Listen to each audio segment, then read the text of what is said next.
My name is Felicia Theodore. I'm 62 years old. I gifted my daughter a $6 million villa in Tuscany for her 30th birthday. $6 million. Do you understand what that means? Do you understand the years of sacrifice, the sleepless nights, the decades of grinding through property deals and negotiations in languages I barely spoke just to build something for her? When I arrived at that villa, my gift, my love made tangible, I saw her crying. Not tears of joy. Not tears of gratitude. Tears of humiliation. Tears of defeat. Her in-laws had taken over. Taken over my gift. Her husband, this man I welcomed into our family, this man I trusted with my daughter's heart, pointed his finger at me like I was some stranger off the street and yelled, "This is my house, get out now." My house. My house. The audacity. The absolute nerve of this man to stand in a home I purchased with money I earned and tell me to leave. Before I tell you what I did next, make sure you like this video, subscribe, and tell me where you're watching from in the comments below. Let me take you back to that moment. The moment everything exploded. I had flown 11 hours from Boston to Florence, then driven another 2 hours through winding roads lined with cypress trees, my heart racing with excitement. I hadn't told anyone I was coming early. I wanted to surprise her. I wanted to see her face when she walked through those doors for the first time as the owner of something truly hers. But when I pulled up to that villa, something was wrong. I could feel it before I even got out of the car. The gates were wide open. There were cars everywhere, expensive cars, Maseratis and Mercedes, parked haphazardly on the gravel driveway like they owned the place. And I heard shouting. Loud, angry shouting echoing through those beautiful stone walls. I walked faster. My heels clicked against the cobblestones, my hands trembling as I pushed open the heavy wooden door. And there she was. My daughter. My beautiful, brilliant daughter, standing in the middle of what should have been her living room, frozen like a deer in headlights. Tears were streaming down her face. Her hands were clutched together so tightly her knuckles had turned white. And surrounding her? Her in-laws. Her husband's mother was barking orders at the staff in broken Italian, pointing at paintings on the wall, demanding they be replaced. Her husband's father was on the phone, speaking in that cold, corporate tone, arranging for contractors to come in and modernize the kitchen. Modernize. As if the 16th century Tuscan kitchen I had carefully preserved wasn't good enough for them. And then there was him. Her husband. Standing there with his arms crossed, watching his family dismantle everything, and he said nothing. He did nothing to protect her. When I walked in, he didn't even have the decency to look ashamed. No, he looked annoyed. Annoyed that I had interrupted whatever hostile takeover they were conducting. I looked at my daughter, and our eyes met. At that moment, I saw everything. I saw the little girl who used to hold my hand too tight when we crossed the street. I saw the teenager who cried in my arms when her father died. I saw the young woman who called me at midnight, whispering that she didn't think her marriage was what she'd hoped it would be. And I saw the trapped, suffocated woman standing before me now. That's when I knew. I bought her a dream, and found a nightmare. The son-in-law turned to me, and I will never forget the look on his face. Contempt. Pure, undiluted contempt. Like I was beneath him. Like I was some inconvenience that needed to be dealt with. Felicia, he said, not even bothering with Mom anymore, this isn't a good time. We're in the middle of something.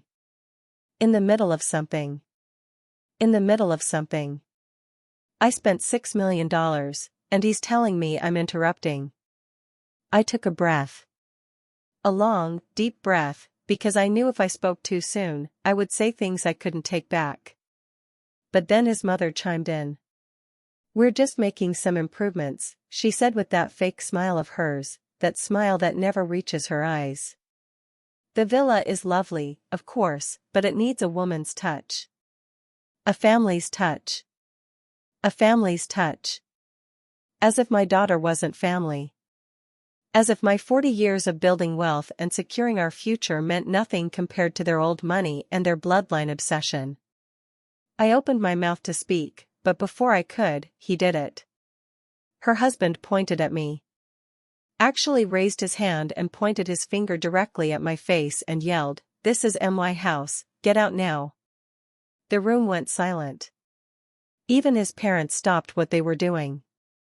The staff, these lovely Italian women I had hired to help my daughter settle in, they froze, their eyes wide with shock. My daughter let out a small, broken sound, like a wounded animal. And me? I felt something inside me crack. Not break. Crack. Because I wasn't going to shatter. Not here. Not now. Not ever. But oh, the rage.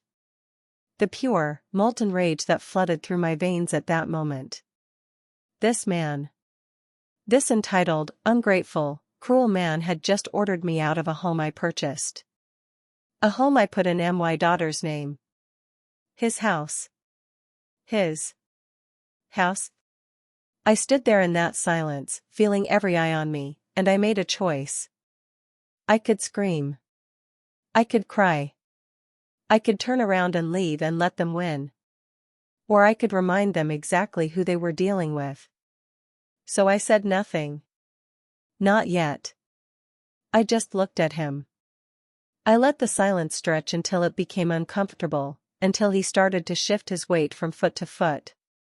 And then I walked past him, slowly, deliberately, my shoulder brushing his as I moved toward my daughter. I took her hand. It was ice cold. I squeezed it gently and whispered, "Not one more tear. Not for them." Then I turned back to the room and finally spoke. But before I tell you what happened next, let me tell you how we got here. Let me tell you why this villa meant everything. Why this wasn't just about money or property or some lavish gift. This was about survival. This was about freedom. This was about a promise I made to myself the day I buried my husband. I raised my daughter alone after losing my husband when she was 12 years old. 12. Do you know what it's like to watch your daughter stand at her father's grave, holding a single white rose, her little shoulders shaking with sobs she tried so hard to hold in because she thought she needed to be strong for me? Do you know what it's like to go home to an empty house where his coffee cup still sits on the counter, where his jacket still hangs by the door, and you have to figure out how to be both mother and father, nurturer and provider, soft and hard all at once? I didn't have time to grieve properly. I couldn't afford to fall apart. We had a mortgage. We had bills. My daughter had dreams of college, of traveling, of all the things young girls should dream about. And I had nothing but a small life insurance policy and a real estate license I'd gotten years earlier but never really used. So I used it. I threw myself into work like a woman possessed. I worked 16-hour days. I took classes at night to get my broker's license. I studied international property law. I learned Italian, French, Portuguese, whatever I needed to close deals in markets most people were afraid to touch. I worked 40 years managing real estate across continents. 40 years. Every brick I laid was for her future. Every property I sold, every deal I closed, every apartment building I renovated and flipped, it was all for her. People used to tell me I worked too much. They said I was missing her childhood, that I should slow down, enjoy life. But they didn't understand. Work wasn't taking me away from her. Work was securing her. Work was making sure she'd never have to depend on anyone the way I'd been forced to depend on charity and sympathy after her father died. Work was building a foundation so solid that no matter what happened to me, she'd be okay. And she was brilliant. My daughter was so brilliant. She got into Columbia. She studied art history and business. She traveled through Europe one summer, and I remember the phone calls where she'd describe the museums, the architecture, the way the light hit the Duomo in Florence at sunset. She was happy. She was free. And then she met him. She married young. Too young, if I'm being honest. But she was in love, or thought she was, and what mother can stand in the way of that? Her husband's family came from money, and they never let her forget she didn't. Old money. The kind of money that comes with bloodlines and country clubs and names that open doors before you even knock. They looked down on her from the start. At the wedding, his mother made a comment about how refreshing it was that my daughter was so self-made, which was code for doesn't come from anything. His father asked me, in front of everyone at the rehearsal dinner, what I did, and when I said I worked in real estate, he chuckled and said, "How industrious." Industrious. Like hard work was something quaint. Something amusing. These people who inherited everything, who never worked a real day in their lives, had the audacity to condescend to us. But I bit my tongue. I smiled. I played nice because my daughter loved him, and I wanted her to be happy. I thought maybe love would be enough. I thought maybe he'd be different from his family. I was wrong.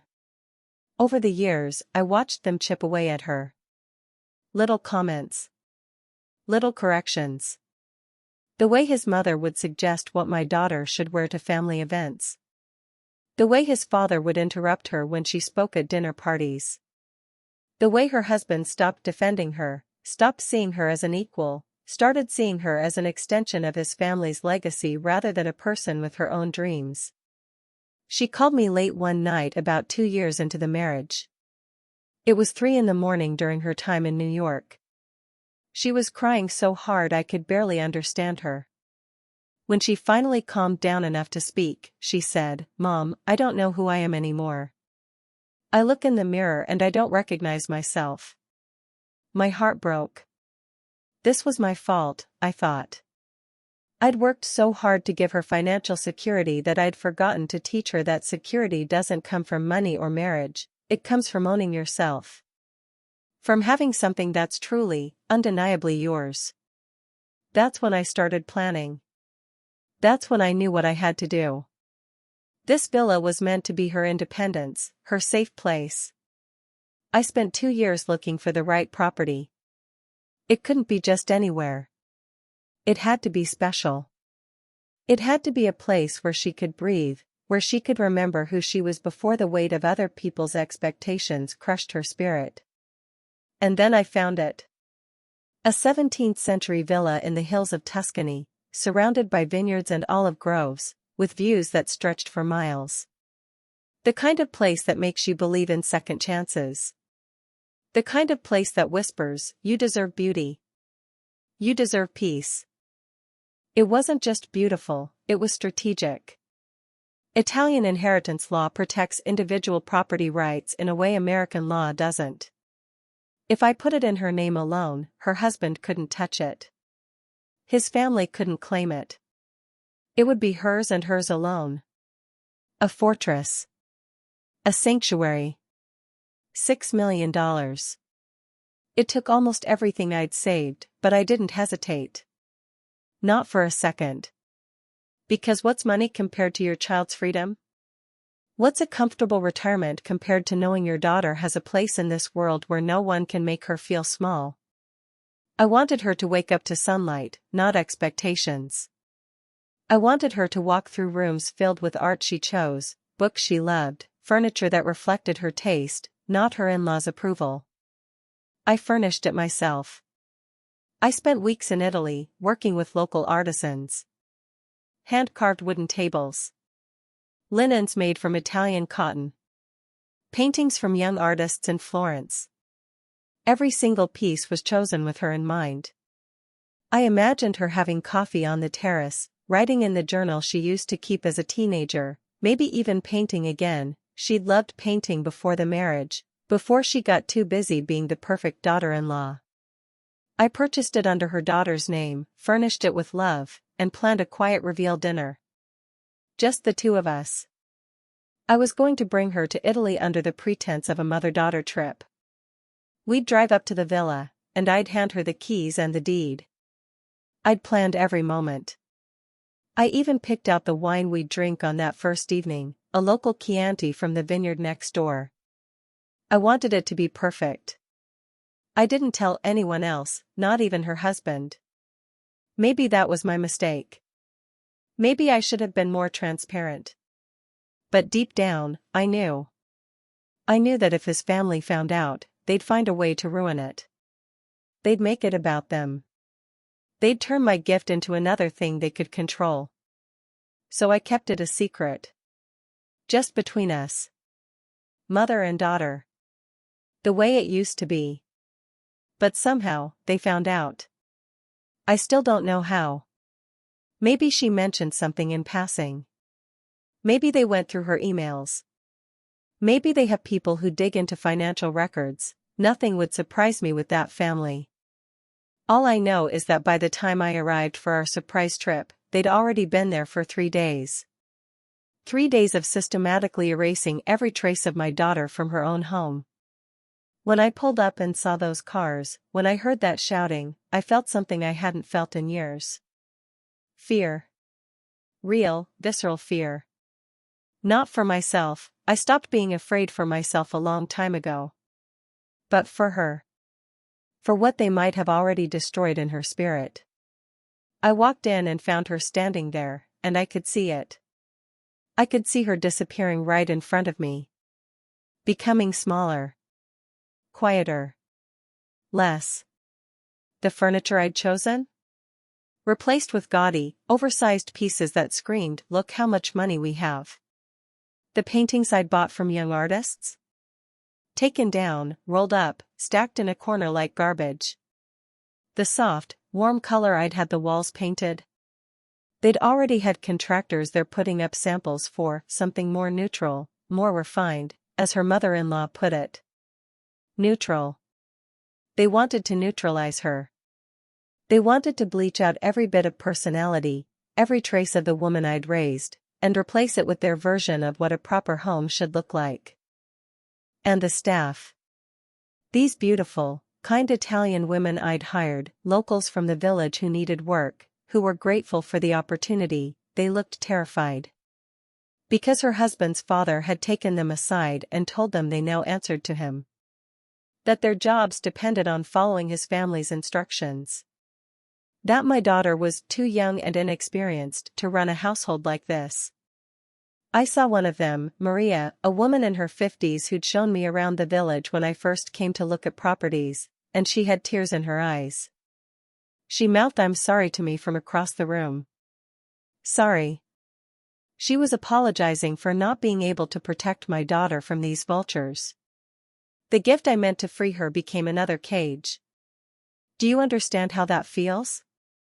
Do you understand the rage and the heartbreak that comes with watching your greatest act of love be perverted into another tool of control? I'd spent 40 years building something. I'd sacrificed everything. And in 3 days, they'd managed to turn my daughter's sanctuary into another prison. I stood there looking at my daughter's face, at the defeat in her eyes, and I felt something ignite inside me.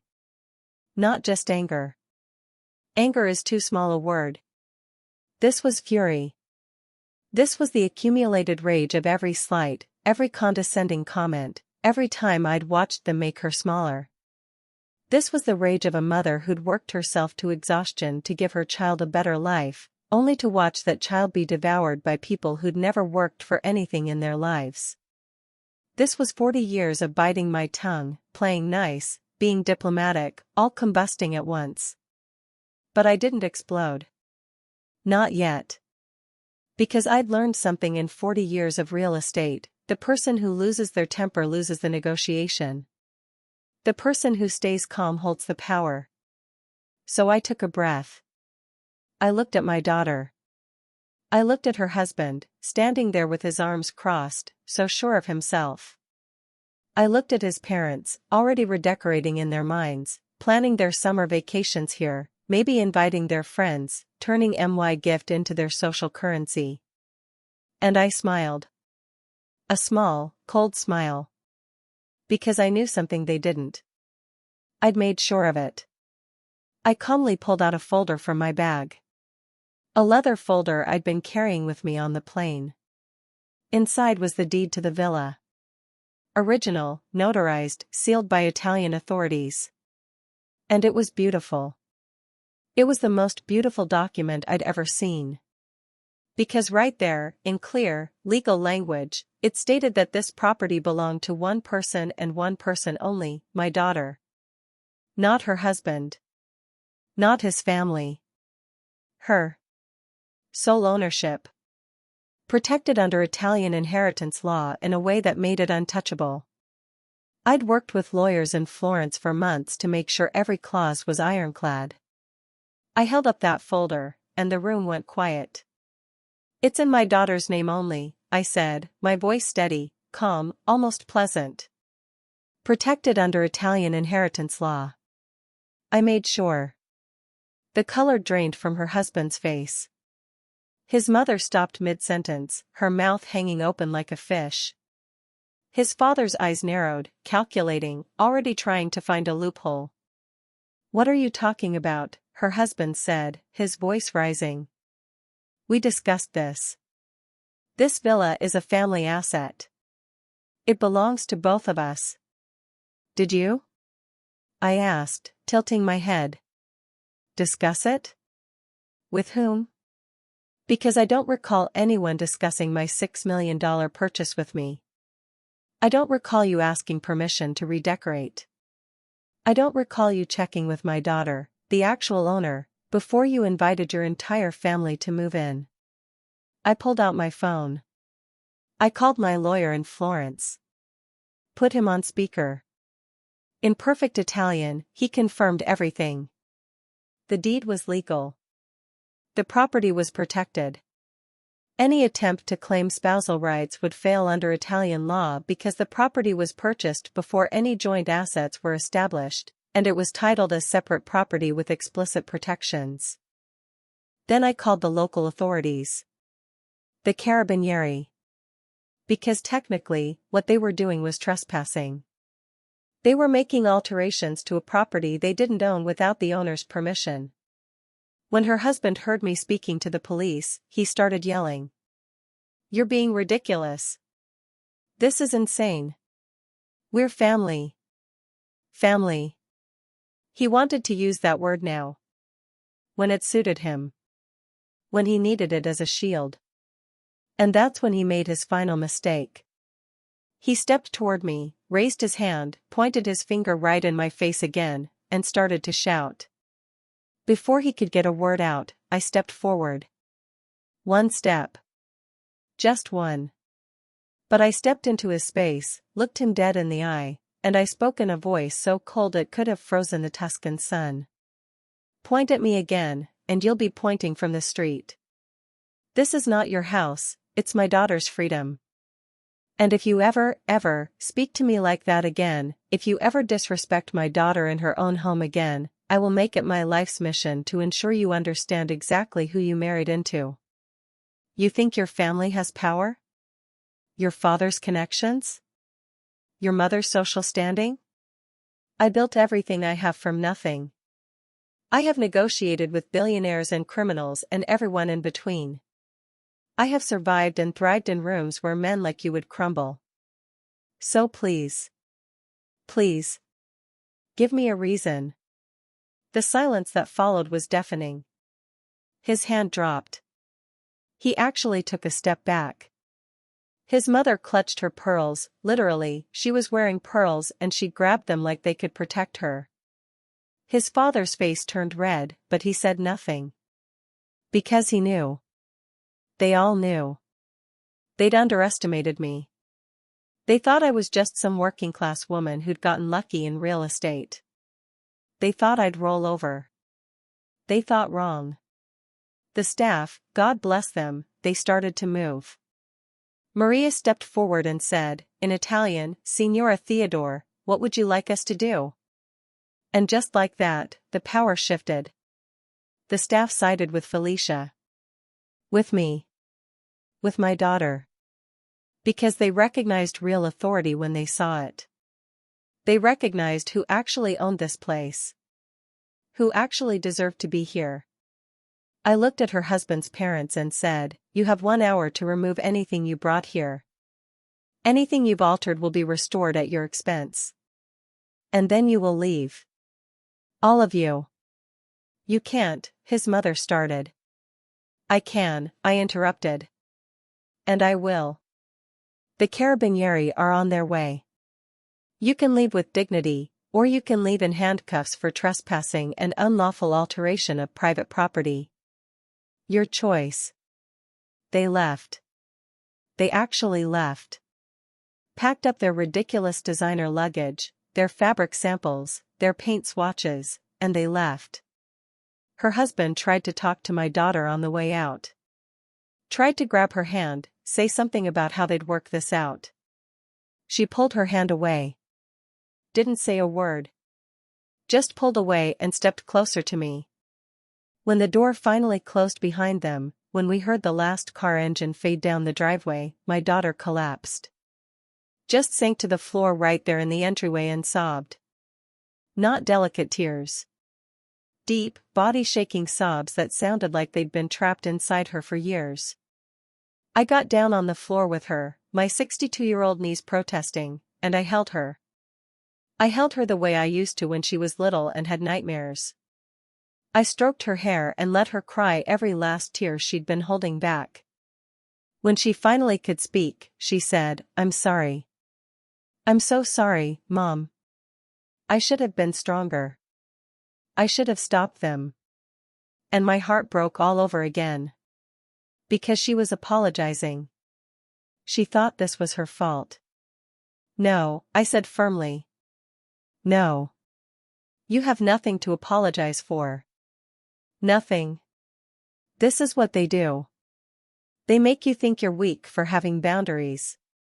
They make you think you're the problem for not accepting their control. But you're not weak. You're not the problem. And you're not alone.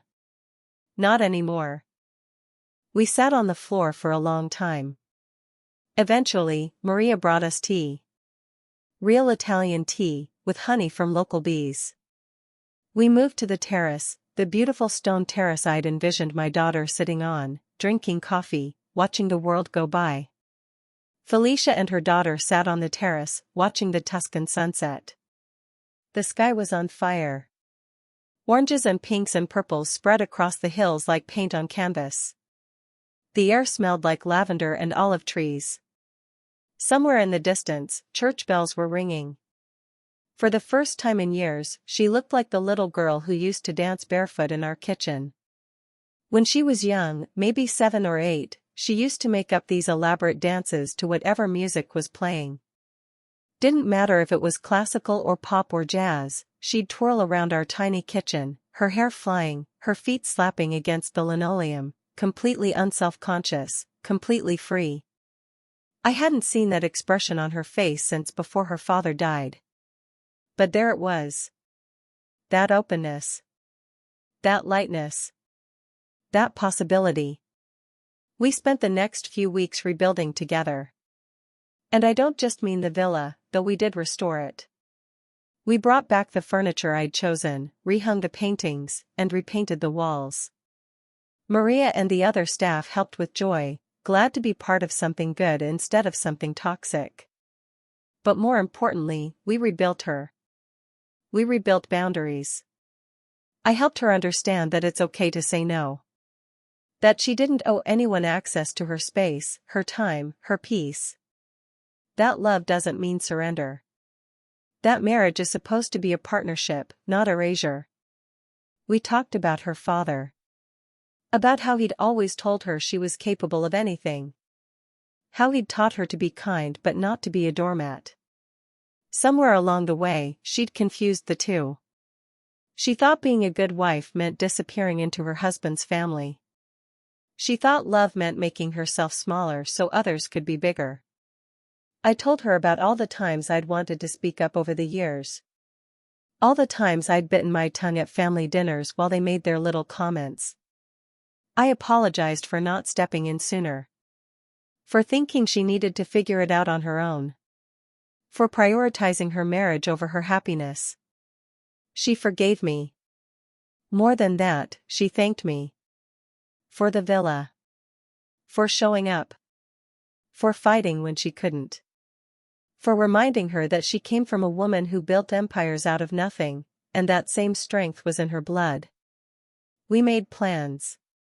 She decided to spend 6 months in Italy. Away from him, from his family, from all of it. Time to think. Time to heal. Time to decide what she really wanted. And I stayed with her for the first month. We cooked together.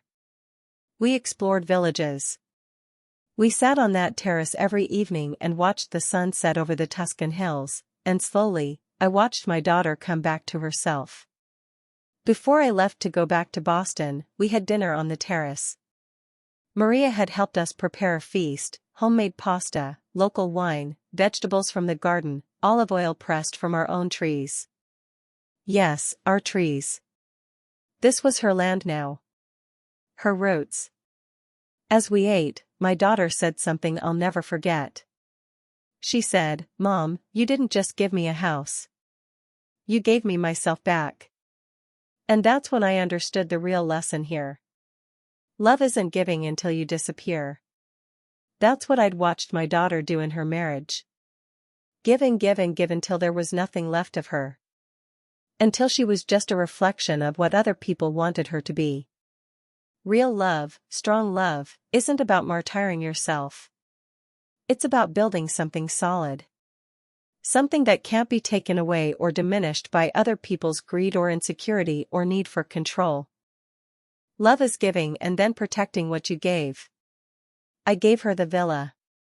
But that wasn't enough. I had to protect it.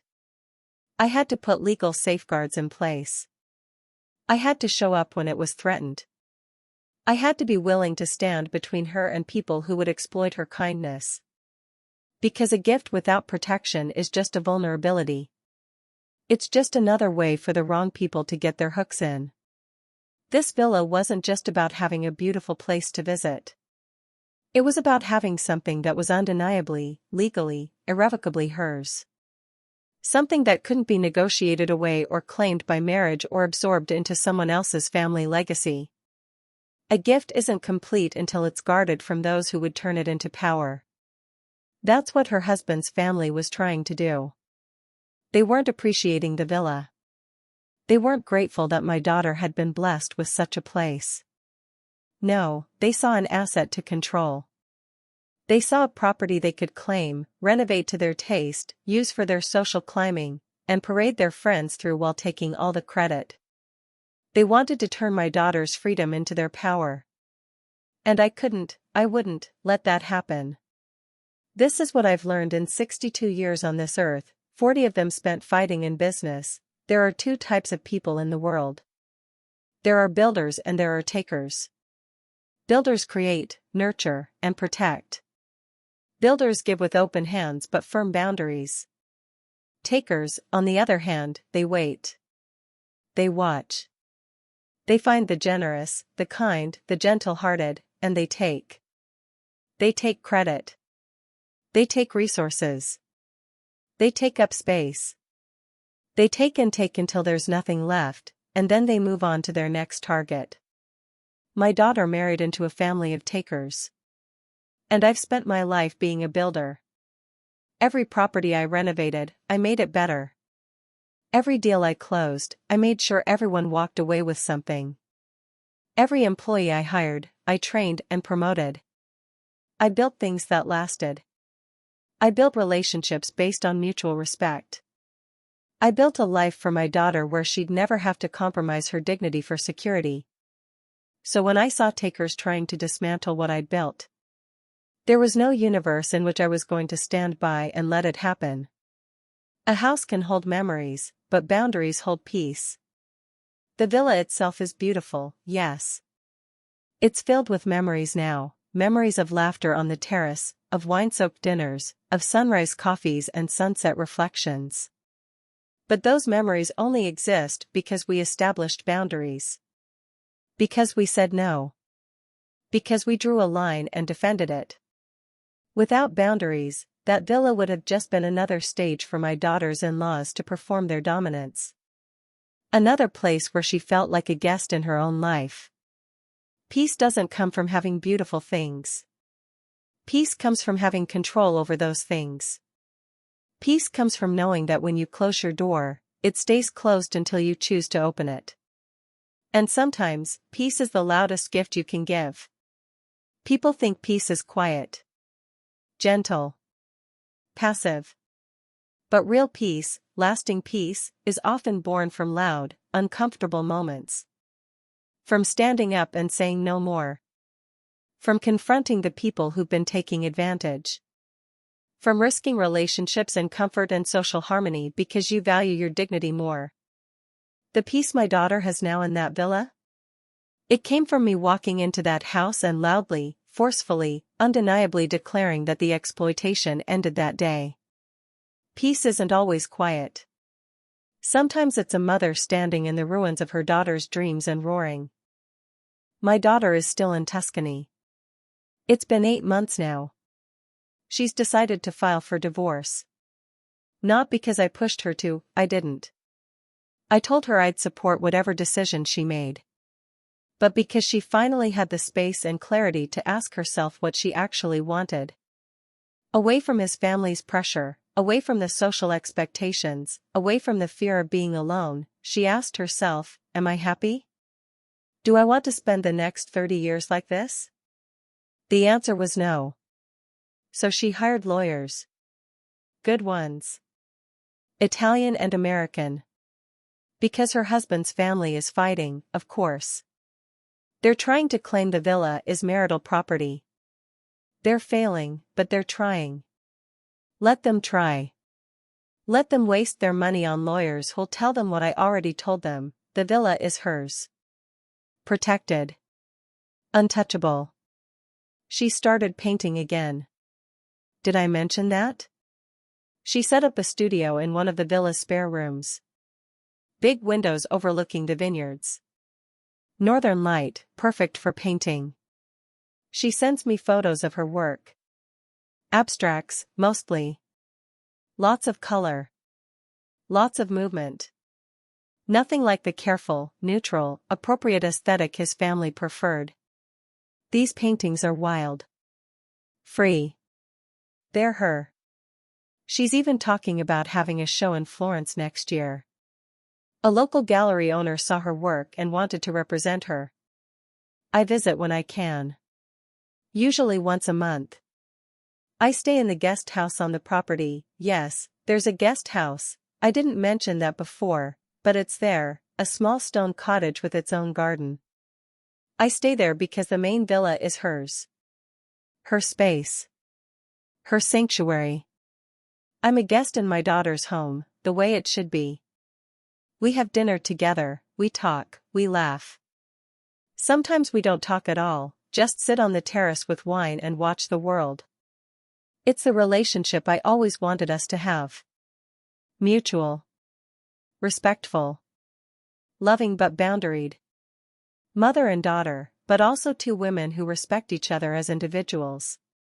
Her husband has tried to contact her. Emails, calls, even showed up at the villa once. The carabinieri escorted him off the property. He tried the apology route. Then the anger route. Then the bargaining route. We can work this out. We can go to counseling. My family won't interfere anymore. Lies. All lies. Because men like him don't change. Families like his don't change. They just get better at hiding their control until you're trapped again. My daughter knows this now. She's not angry at him anymore. She's not even sad. She's just done. There's a finality to it that I recognize. It's the same finality I felt when I decided to stop dating after her father died. Not bitter. Not closed off. Just complete. This chapter is over. And me? I'm proud. I'm so incredibly proud of her. I'm proud of myself, too, if I'm being honest. I'm proud that I worked 40 years to give her choices. I'm proud that I fought for her when she couldn't fight for herself.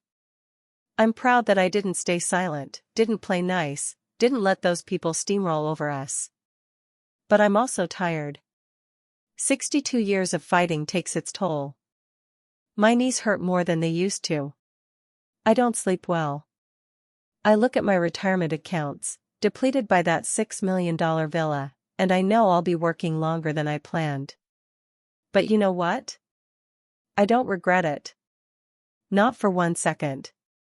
Because every time I see my daughter's face light up when she talks about her life now, every time I get a photo of a sunset from her terrace, every time I hear the confidence returning to her voice, I know it was worth it.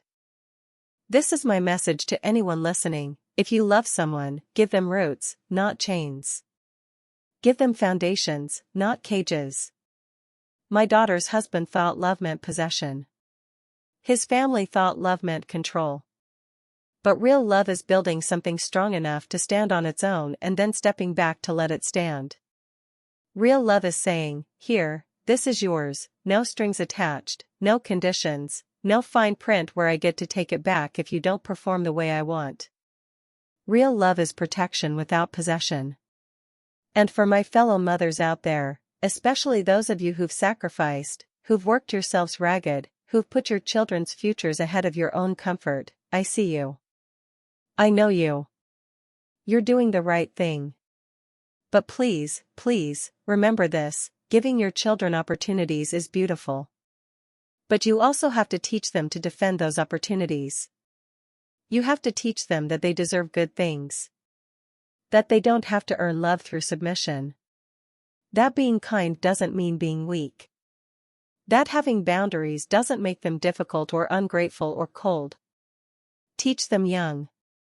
Don't wait until they're trapped in a marriage or a job or a friendship that's slowly suffocating them. I failed at that. I gave my daughter financial security, but I didn't teach her emotional security. I showed her how to work hard but not how to demand respect. I taught her to be gracious but not to be fierce. And she almost lost herself because of it. We got lucky. We got a second chance. Not everyone does. So learn from my mistakes. Give your children gifts, yes. But more importantly, give them the spine to protect those gifts. Give them the voice to say no. Give them the confidence to walk away from people who make them smaller. Give them the wisdom to know that they're worth more than what they can do for others. I think about her father sometimes. My husband. What he would think of all this. He was a gentle man. Soft-spoken. He believed in seeing the best in people, in giving second chances, in diplomacy over confrontation. And I loved that about him. But gentleness without strength is just vulnerability. I wonder if he'd lived, if things would have been different. Would he have been able to stand up to our daughters-in-laws? Or would his kindness have been weaponized against him the way our daughter's was weaponized against her? I'll never know. But I do know this: I carry enough fire for both of us now. I carry his gentleness in my intentions and my own fury in my execution. And maybe that's what our daughter needed. Maybe she needed a mother who could be both. There are nights when I lie awake and replay that confrontation in the villa. When I think about what could have gone wrong. What if the Italian property laws hadn't been as strong as my lawyers promised? What if her husband had become violent? What if my daughter had chosen his side, chosen her marriage over her freedom, and I'd lost her completely? These thoughts haunt me. Because the truth is, I took a massive risk. I went into that house with nothing but a folder of documents and decades of accumulated rage, and I gambled everything on the belief that the law would protect us and that my daughter still had enough fight left in her to stand with me. I got lucky. But it was still a gamble. And I wonder about the other daughters out there. The ones whose mothers don't have $6 million to spend on Tuscan villas. The ones whose mothers don't know property law or how to work the system. The ones who are trapped in marriages or situations where the power imbalance is so severe that standing up means losing everything. What about them? My privilege bought my daughter's freedom. My 4 decades of work and knowledge and connections created the escape route. But what about the women who don't have that?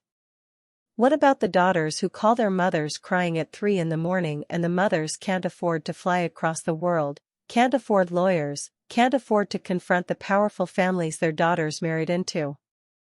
This haunts me. It genuinely haunts me. Because my story has a happy ending, but I know it's not the norm. I know I'm one of the lucky ones. I built wealth at a time when real estate was booming, when a woman with determination and some education could claw her way up. I don't know if that's even possible anymore.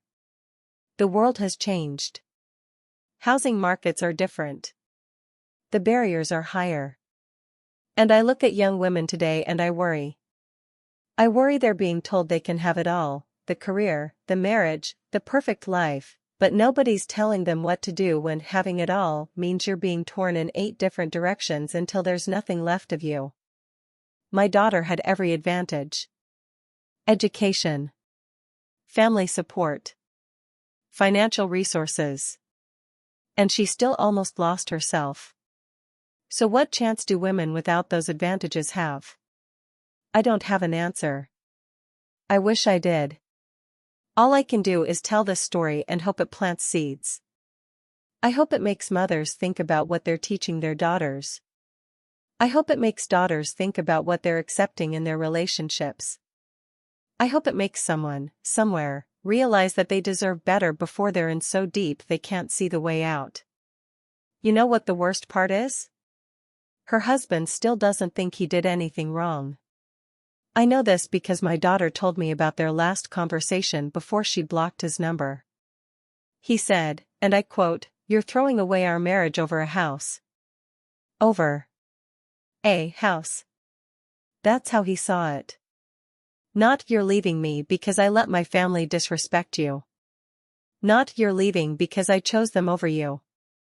Not "you're leaving because I tried to steal your property and autonomy." No. In his mind, she's the unreasonable one. She's the one overreacting. Because to him, what happened at the villa wasn't abuse or theft or violation. It was just his family being involved. It was just him taking initiative. It was just normal family dynamics. And that's the insidious part. These people genuinely don't see what they're doing wrong. They're so steeped in their own privilege, so accustomed to taking up space and claiming ownership and bending other people to their will, that they think it's normal. They think everyone operates this way. They think my daughter is being dramatic. They probably talk about her at their family dinners, shaking their heads, wondering where they went wrong with their son's choice of wife. Poor boy, they probably say, married to such a difficult woman with such an aggressive mother. They've rewritten the narrative in their heads where they're the victims and we're the villains. And you know what? I don't care. I genuinely do not care what those people think about me. I'm 62 years old. I've earned the right not to care. I've spent too many years worrying about what people thought, making myself palatable, softening my edges so I wouldn't threaten fragile egos. I'm done. If they want to think I'm aggressive, let them. If they want to call me difficult, fine. I've been called worse by better people. The only opinion that matters to me is my daughter's. And when she looks at me now, I see respect. I see gratitude. I see love. That's enough. But here's something I've learned that I want to share, especially with the mothers listening. There's a difference between being protective and being controlling. I know some people might listen to this story and think I'm overbearing. That I inserted myself into my daughter's marriage. That I should have let her handle it. And maybe there's some truth to that. Maybe I should have stepped in sooner, or maybe I should have stepped back and let her fight her own battles. I've questioned myself 1,000 times. But here's what I keep coming back to: when your child is drowning, you don't stand on the shore and yell swimming instructions. You jump in. You pull them out. And then, when they're safe, when they can breathe again, that's when you teach them to swim. My daughter was drowning. She was drowning in a marriage that was suffocating her, in a family system that was designed to erase her. She didn't need me to give her advice from a distance. She needed me to jump in. And that's what I did. And yes, maybe I'm overbearing. Maybe I'm too involved. Maybe a better mother would have let her adult daughter figure it out on her own. But I'd rather be an overbearing mother with a free daughter than a respectful mother with a daughter who's lost herself completely. There's this thing that happens when women set boundaries. When we say no, when we fight back, when we take up space. We get called names. Aggressive. Difficult. Bitchy. Overbearing. Controlling. Emotional. Hysterical. I've been called all of these things over the years. By business partners who didn't like that I negotiated hard. By men who didn't like that I wouldn't back down. By my daughters-in-laws who didn't like that I wouldn't play nice while they dismantled her life. And you know what all those words really mean? They mean, you're not letting us walk all over you, and that makes us uncomfortable. So when I stood in that villa and told that man he'd be pointing from the street if he pointed at me again, was I aggressive? Maybe. But you know what I call it? Self-defense. When I called the police and my lawyers, was I being dramatic? Maybe. But I call it protecting what's mine, or in this case, what's my daughter's. When I made his family leave, was I being controlling? Maybe. But I call it enforcing boundaries. And I refuse to apologize for any of it. I refuse to shrink myself or soften my story to make other people comfortable. This is what fighting for your children looks like. It's not pretty. It's not polite. But it's necessary. I think about the women in my life who didn't fight. My own mother, for instance. She stayed in a marriage with my father that made her miserable because that's what you do. She made herself smaller and smaller until she was barely there. She died at 58, and I genuinely believe she died young because she spent so much energy suppressing who she was. I watched it. I learned from that. I promised myself I would never do that, and I promised myself I'd never let my daughter do that either. So when people ask me if I have regrets, if I think I went too far, I think about my mother. I think about what happens to women who don't fight. And I know I did exactly what I needed to do. My daughter is thriving now. That's not an exaggeration. She's genuinely thriving.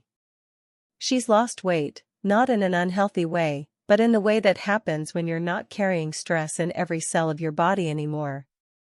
Her skin looks different. Clearer. Brighter. She smiles with her whole face now, not just the polite, appropriate smile she used to give at family dinners. She laughs loudly. She dances in the kitchen again, just like she used to as a little girl. She started hiking in the Tuscan hills. She's learning to make pasta from scratch with Maria. She's reading again, not the self-help books she was devouring during her marriage, desperately trying to fix herself, but novels. Fiction. Poetry. Books just for pleasure. She's made friends in the village. Real friends. Not social climbers or networking opportunities or people she has to impress. Just genuine, kind people who like her for who she is. There's a woman named Julia who runs the bakery in town. They have coffee together every Thursday morning. There's an elderly man named Paolo who tends the vineyards on our property. Yes, we produce wine now. My daughter decided to learn the business. Paolo is teaching her everything he knows, and she comes home with dirt under her fingernails and joy in her eyes. These are the relationships she was missing. Relationships based on mutual affection, not obligation or hierarchy or social positioning. And she's learning Italian. Really learning it, not just tourist phrases. She's taking lessons 3 times a week with a tutor from Florence. She says she wants to be fluent, wants to really understand the culture she's living in. She wants to read Dante in the original. She wants to argue politics with the locals at the cafe. She wants to belong there, not as a wealthy American playing at Italian life, but as someone who's actually integrated into the community. That's my daughter. That's the woman I raised. Curious. Engaged. Wanting to understand rather than just consume. I'm planning to retire in 2 years. Not in Boston. In Tuscany. There's a small house for sale in the village, about 10 minutes from my daughter's villa. 2 bedrooms, a garden, a view of the valley. I've already put in an offer. I'll split my time, 6 months in Italy, 6 months in Boston. I have friends in Boston, a life there, and I'm not ready to give that up completely. But I want to be close to my daughter during this chapter of her life. Not in her space, I'm very clear about that. I'll have my own home, my own routines. But close enough that we can have those Thursday morning coffees together, or Sunday dinners, or spontaneous afternoon walks through the olive groves. Some people might say I'm following my daughter, that I'm not letting her have independence. But here's the thing, we're both adults.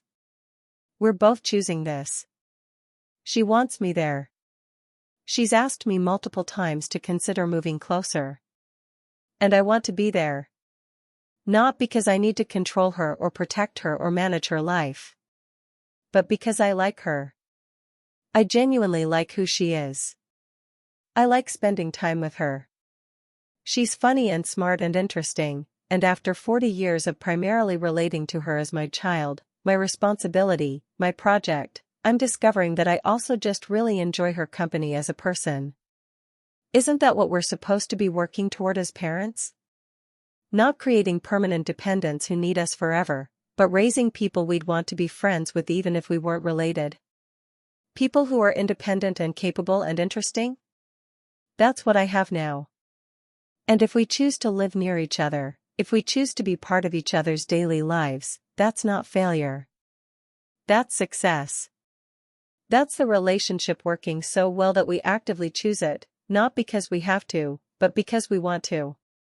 The villa has become something neither of us expected. It was supposed to be my daughter's escape, her sanctuary. And it is that. But it's also become a symbol. A symbol of what's possible when women support women. A symbol of what happens when you refuse to accept the unacceptable. A symbol of freedom earned and boundaries enforced. My daughter's friends come to visit, real friends from college, from her life before marriage consumed her, and they cry when they see her there. They cry because they remember who she used to be, and they see that woman returning. They cry because they wish they had what she has, a mother who fought for her, a safe place to land, a second chance. And some of them are getting divorced now too. 3 of her close friends have left their marriages in the past year. Is that because of my daughter's example? I don't know. Maybe. Maybe seeing her escape gave them permission to examine their own lives. Maybe seeing that survival is possible on the other side of divorce gave them courage. Or maybe it's just coincidence. Maybe we're all reaching an age where we stop accepting things that don't serve us. Where we'd rather be alone than compromised. Where we prioritize peace over social approval. Whatever the reason, I see it as a good thing. Women waking up. Women choosing themselves. Women deciding that their comfort and autonomy and joy matter more than maintaining appearances or avoiding family drama or keeping the peace. This is the revolution I want to see. Not women burning bridges for the sake of it, but women setting fires to the things that are actively hurting them and walking away from the smoke without looking back. If I could go back and do anything differently, would I? I've asked myself this question 100 times. Would I have stopped my daughter from marrying him in the first place? I don't know. Maybe. But she was 24 and in love, and who am I to tell a grown woman who she can and can't marry? Would I have confronted his family earlier? Maybe. But would she have been ready to hear it, or would I have just pushed her further toward them? Would I have bought the villa sooner? Later? Not at all? I honestly don't know. What I do know is this: I did the best I could with the information and resources I had at every stage. I made mistakes. I waited too long to speak up. I probably enabled some of her people-pleasing tendencies by modeling them myself. I definitely didn't prepare her well enough for dealing with toxic people. But I also did a lot right. I worked hard to give her options. I showed her that women can build wealth and independence. I ultimately showed up when it mattered most. So no, I wouldn't change the broad strokes. I'd maybe adjust some details, but the overall arc? I'd do it again. Here's what I want people to understand: this story isn't really about a villa in Tuscany. It's not about $6 million or property law or dramatic confrontations with in-laws. Those are just the specifics, the particular details of my family's experience. But the core of this story? That's universal. It's about a mother watching her daughter lose herself and deciding to do something about it. It's about recognizing when love requires action, not just sympathy. It's about understanding that sometimes the most loving thing you can do is fight. And it's about money, yes. Let's not pretend it's not. Money was the tool I used to give my daughter options. Financial independence is what made her escape possible. And I recognize that this is a privilege. I recognize that not every mother can buy her daughter a villa. But the principle applies at every income level: give your daughters resources. Give them skills. Give them something that's theirs and theirs alone. Maybe it's not a villa. Maybe it's a savings account. A car in their name. A professional network. An education. Job skills. Whatever you can afford to give, make sure it's something that can't be taken away by a bad marriage or controlling family or manipulative partner. Because here's the truth: money might not buy happiness, but it absolutely buys options. And options are what trapped people need most. My daughter's option was a villa in Tuscany. Someone else's option might be first and last month's rent on an apartment. Someone else might be a plane ticket home. Someone else's might be enough money saved to survive for 3 months without a paycheck while they find a new job. The scale doesn't matter. What matters is having something. Having an escape route. Having a plan B. Having the financial means to leave when staying becomes unbearable. So if you're a mother listening to this, especially if you have daughters, here's my advice: don't just raise them to be kind and accommodating and pleasant. Raise them to be financially literate. Teach them about money. Teach them to negotiate. Teach them to understand contracts and property law and their legal rights. Teach them that it's okay to want security. That it's smart to have their own bank accounts and their own credit and their own assets. Teach them that depending on a partner for everything isn't romantic, it's dangerous. Teach them that independence isn't selfish, it's survival. And if you're a daughter listening to this, especially if you're in a relationship that makes you feel small, please hear me: you deserve more. You deserve to wake up feeling excited about your day, not dreading it. You deserve to make decisions about your own home, your own life, your own future. You deserve a partner who builds you up, not one who chips away at you until there's nothing left. And if you're in a situation where you can't see a way out, where you feel trapped, please reach out. To your mother, if you can. To friends. To professionals. To anyone who might help you find your options. Because there are always options. They might not be easy options.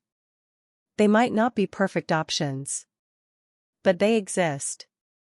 I think about what would have happened if I hadn't had the resources to buy that villa. If I'd been a different kind of mother, one without money or legal knowledge or the ability to confront powerful people. Would my daughter still be trapped? Probably. Would she have eventually found her own way out? Maybe. But it would have been harder. So much harder. And that's the inequality that keeps me up at night. That your ability to escape a bad situation so often comes down to your bank account balance or your mother's connections or sheer luck.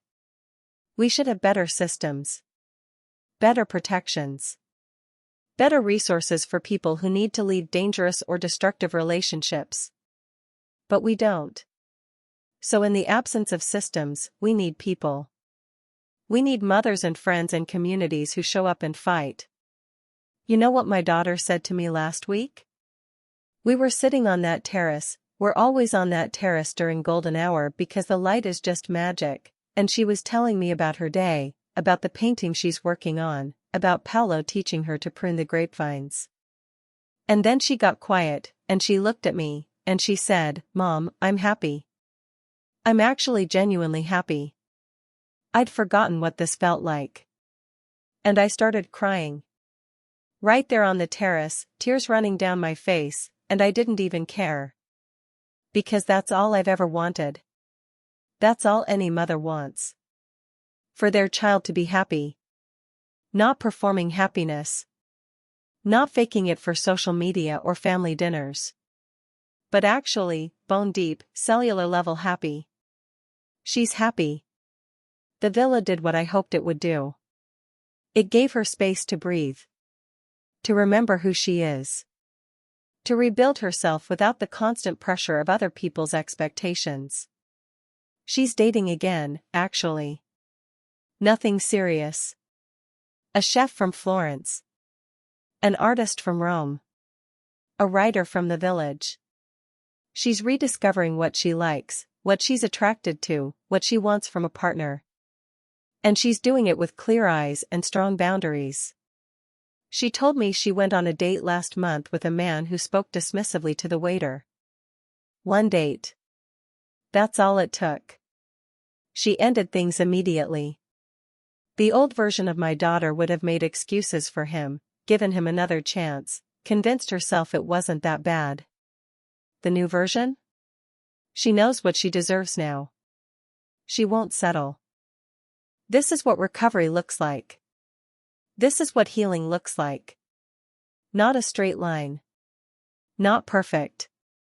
She still has moments of doubt. Moments where she wonders if she gave up too easily on her marriage. Moments where his family's words echo in her head, telling her she's dramatic or ungrateful or damaged. But those moments are getting rarer. And when they come, she calls me. Or she calls one of her friends. Or she sits with them and lets them pass. She doesn't let them derail her anymore. She doesn't let them pull her back into the story those people tried to write for her. And me? I'm healing too. From watching her suffer. From the years of biting my tongue and playing nice and pretending everything was fine when it wasn't. From the guilt of not stepping in sooner. From the fear of losing her completely. I'm healing from all of it. The villa healed both of us. That's the gift that keeps giving. It's not just a house. It's a reset button. It's a safe space. It's a physical manifestation of the truth that we survived, and we're going to be okay, and we're going to choose ourselves from now on. So that's my story. That's what happened when I gave my daughter a $6 million villa and found her crying because her in-laws had taken over. That's what happened when her husband pointed at me and told me to get out of the house I purchased. That's what I did next. I fought. I fought with every tool I had: legal knowledge, financial resources, 40 years of experience dealing with bullies in business suits. I fought because she needed me to. I fought because that's what love looks like sometimes. Not soft words and gentle encouragement. But fierce, protective, uncompromising action. And we won. Not just the villa. Not just the legal battle. We won her life back. We won her smile back. We won her future back. And that's worth more than $6 million. That's worth everything I have and everything I am. Love isn't giving until you disappear. Love is giving and then protecting what you gave. A gift isn't complete until it's guarded from those who would turn it into power. A house can hold memories, but boundaries hold peace. And sometimes, peace is the loudest gift you can give. That's my truth. That's my story. And if even one person hears this and finds the courage to fight for themselves or someone they love, then telling them it was worth it. Because we all deserve peace. We all deserve freedom. We all deserve to wake up in the morning and feel like our lives belong to us. That's not too much to ask. That's not unreasonable. That's basic human dignity. And I'll be damned if I'm going to stand by and watch anyone, especially my daughter, be denied that. So to every mother out there, fight for your daughters. Give them tools. Give them resources. Give them the example of a woman who doesn't back down when it matters. And to every daughter, know your worth. Set your boundaries. And never, ever apologize for taking up space in your own life. You deserve to be happy. You deserve to be free. You deserve to be yourself, fully and unapologetically. Don't let anyone convince you otherwise. Not a partner. Not a family. Not society's expectations. You deserve more. And if you take nothing else from my story, take this: it's never too late. It's never too late to fight back. It's never too late to reclaim what's yours. It's never too late to choose yourself. My daughter was 30 years old and trapped in a marriage that was killing her spirit. She got out. She rebuilt. She's thriving now. Whatever age you are, whatever situation you're in, it's not too late. There's still time. There's still hope. There's still a version of your life where you're happy and free and living on your own terms. You just have to be brave enough to fight for it. And if you can't fight for yourself yet, find someone who will fight for you. A mother. A friend. A therapist. A lawyer. Someone. Because no one should have to fight alone. We're stronger together. We survive together. We win together. That's my story. That's my truth. That's what I did when they tried to take my daughter's freedom. I took it back. And I'd do it again in a heartbeat. And don't forget to hit that subscribe button for more real stories like this one and click on the image showing on your screen to watch another real story. Trust me, it's more crazier and heartwarming than you can ever imagine. See you in the next story.